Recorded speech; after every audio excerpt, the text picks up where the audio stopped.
Assalamualaikum warahmatullahi wabarakatuh. Baiklah, anak sekalian, kita lanjutkan pada lanjutan tadi di rekaman sebelumnya ya tentang Al-Quran. Dan tadi sudah kita bahas pengertian sampai pada dalil kehujahan Al-Quran sebagai sumber hukum Islam yang utama dan pertama. Nah, kita lanjut di rekaman kedua ini tentang pedoman Al-Quran dalam menetapkan hukum ya, pedoman Al-Quran dalam menetapkan hukum Islam ya. Dan mari kita awali dengan membaca basmalah. Bismillahirrahmanirrahim. Al-Quran dalam menetapkan hukum sesuai dengan perkembangan kemampuan manusia secara fisik maupun rohani ya, yang memang kita semua adalah karena ada kelemahan dan ketidakmampuan ya, ketidakmampuan. Paling tidak atau ada tiga nih ya, ada tiga pedoman Al-Quran dalam menetapkan hukum. Yang pertama adalah tidak memberatkan ya, tidak memberatkan. Adamul haraj namanya bahasa Arabnya ya. Jadi pedoman Quran dalam menetapkan hukum pertama adalah tidak memberatkan atau adamul haraj. Dalilnya surah Al-Baqarah ayat 286 ya. Di sana Allah berfirman, Bismillahirrahmanirrahim, La yukallifullahu nafsan illa wus'aha. Allah tidak membebani seseorang melainkan sesuai dengan kesanggupannya. Allah tidak membebani seseorang melainkan sesuai dengan kesanggupannya. La yukallifullahu nafsan illa wus'aha. Juga firman Allah ini dalam surah Al-Baqarah juga ya, ayat 185 ya. Di sana Allah berfirman, Bismillahirrahmanirrahim.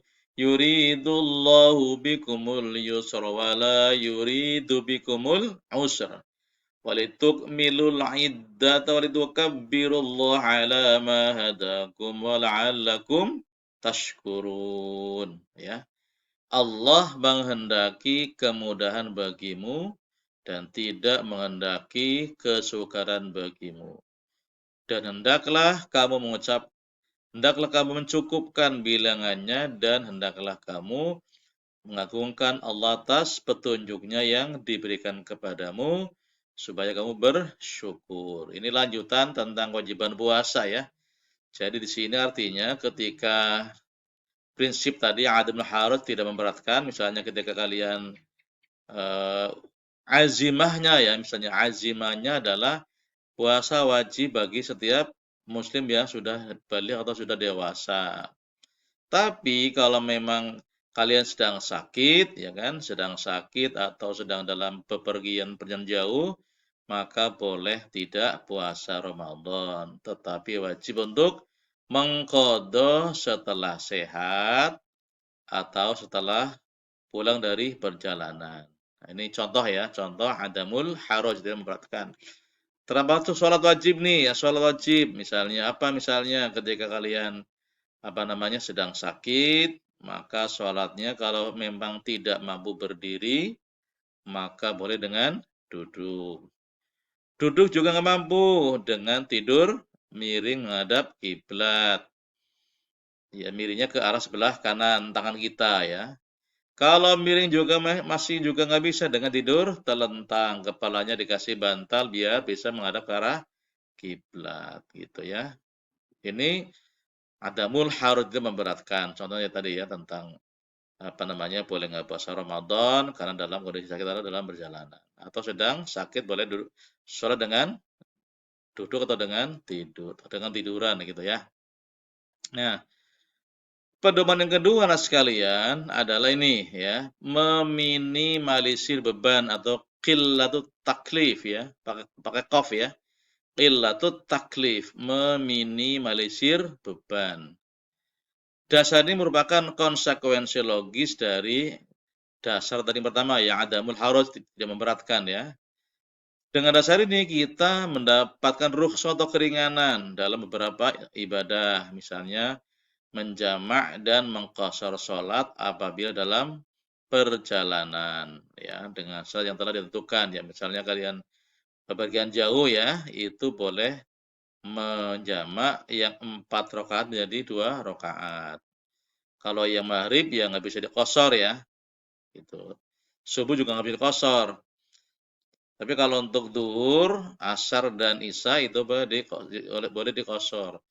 Jadi sholat jamak qashar ini merupakan contoh ya, contoh dari namanya meminimalisir beban atau qilatut taklif ya. Tapi kemudian juga jangan kemudian tidak sholat ya. Jadi tidak ada salah kemudian karena sedang dalam safar tidak sholat, tidak. Tetap sholat diwajibkan dilaksanakan dengan cara apa? Dengan jamak dan qashar kalau memang safarannya jauh ya. Kalau dekat ya tidak. Ya. Oke, ini contoh dari qilatut taklif meminimalisir beban. Oke, kita lanjut. Nah, yang ketiga, pedoman ketiga adalah berangsur-angsur dalam menetapkan hukum atau at-tadarruj. Ada yang bilang tajrid juga boleh ya, tajrid apa? Tadrij atau at-tadarruj. Berangsur-angsur dalam menetapkan hukum Islam, ya. Contohnya adalah apa? Contohnya adalah proses haramnya minuman keras ya. Nanti Anda boleh cek di surah Al-Baqarah sampai kemudian surah Al-Maidah ya. Ini ada 3 proses ya, bagaimana Allah memberikan penentuan hukum tentang haramnya miras dengan 3 tahap. Pertama di surah Al-Baqarah ayat 219 ya. Nanti ayatnya boleh dicek di buku e-book ya. Bahwa miras dan judi ada manfaatnya dan madharatnya lebih besar ya. Jadi miras dan judi ada manfaat dan madharatnya, tapi madharatnya lebih besar. Ini masih belum diharamkan, ini masih tengah-tengah ya.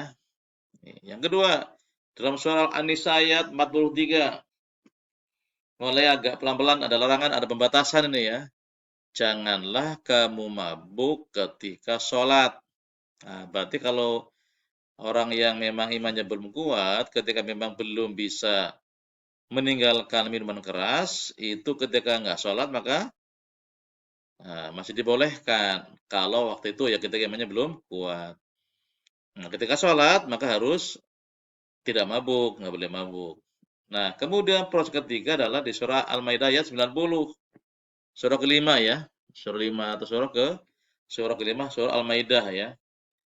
Bahwa miras, kemudian judi, berkorban untuk berhala, kemudian mengurangi nasib dengan panah, hukumnya adalah haram ya.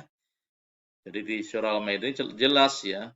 Allah di sana berfirman, "Ya ayyuhalladzina amanu innamal khamru wal maisiru wal ansabu wal azlamu rijsum min amali syaitan fajtanibu la'allakum tuflihun." Ya, itu di surah Al-Maidah ayat 90. Jadi ternyata Islam itu adalah agama yang sangat bijak dalam penerapan hukum.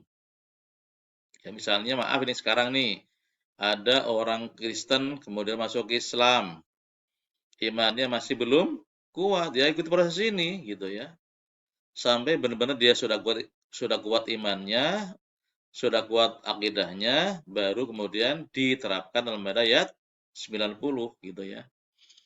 Ini berproses dengan seperti ini. Namanya adalah berangsur-angsur dalam menetapkan hukum atau at-tadarruj atau at-tadrij ya. At-tadrij atau at-tadarruj ya, berproses atau berangsur-angsur dalam menetapkan hukum Islam.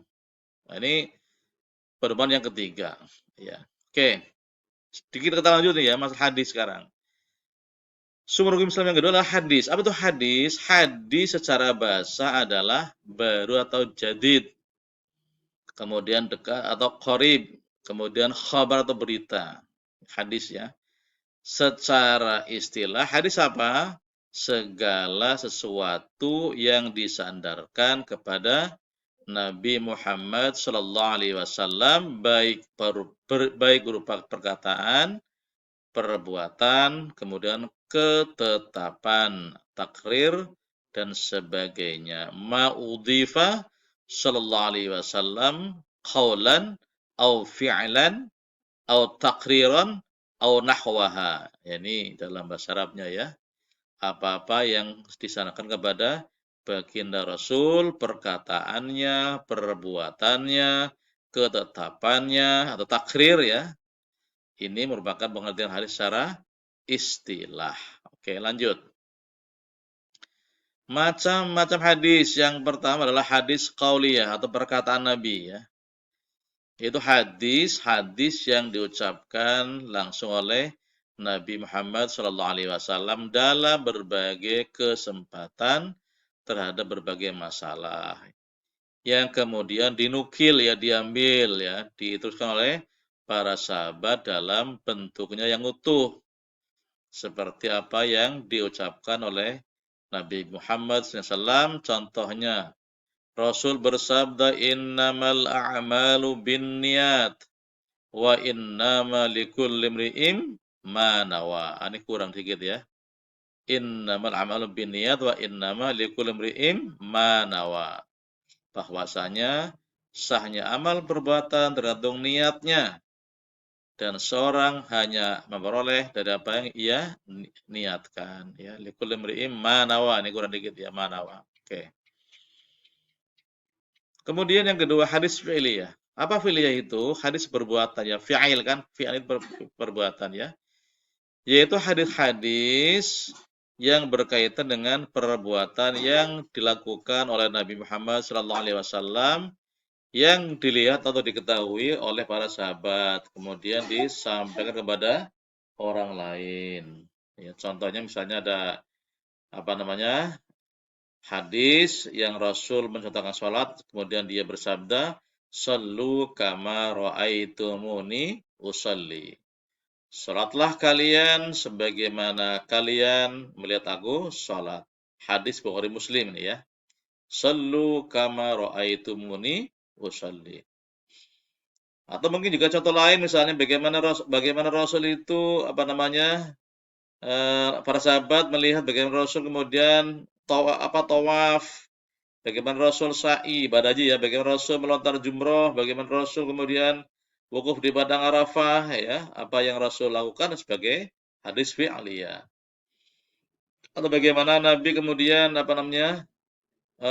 Cara apa tadi ya, cara sholatnya misalnya gitu ya, atau mungkin cara berpakaiannya, ya kan? Itu adalah hadis fi'liyah. Lanjut. Yang ketiga adalah hadis takririyah atau ketetapan, yaitu perbuatan dan ucapan para sahabat yang dilakukan di hadapan atau sepengetahuan Nabi kita. Tapi beliau mendiamkan dan tidak melarangnya. Jadi Rasul tidak nyuruh, tidak larang gitu ya. Mendiamkan, itu takririyah. Sikap diam Nabi kita ini dipandang sebagai sebuah persetujuan. Contohnya adalah Rasul mendiamkan sahabatnya makan daging dob atau sejenis biawak ini ya. Jadi ada kalau tidak salah ada apa namanya seorang sahabat Nabi ya, Khalid bin Walid yang kemudian memakan daging dob atau sejenis biawak. Rasul tidak ikut makan ya, Rasul tidak ikut makan, tapi Rasul juga tidak melarang ya, tidak melarang sahabatnya makan itu, mendiamkannya. Nah, mendiamkannya sahabat makan daging tobi ini sebagai contoh hadis takririyah. Oke. Nah, sekalian, jadi untuk dasar kehujahan hadis dan kedudukannya sebagai sumber hukum Islam, insyaallah kita akan bahas pada apa namanya PJJ berikutnya ya. Ini kita baru sampai pada apa namanya pedoman Al-Qur'an dalam menetapkan hukum, juga tentang pengertian hadis dan macam-macamnya.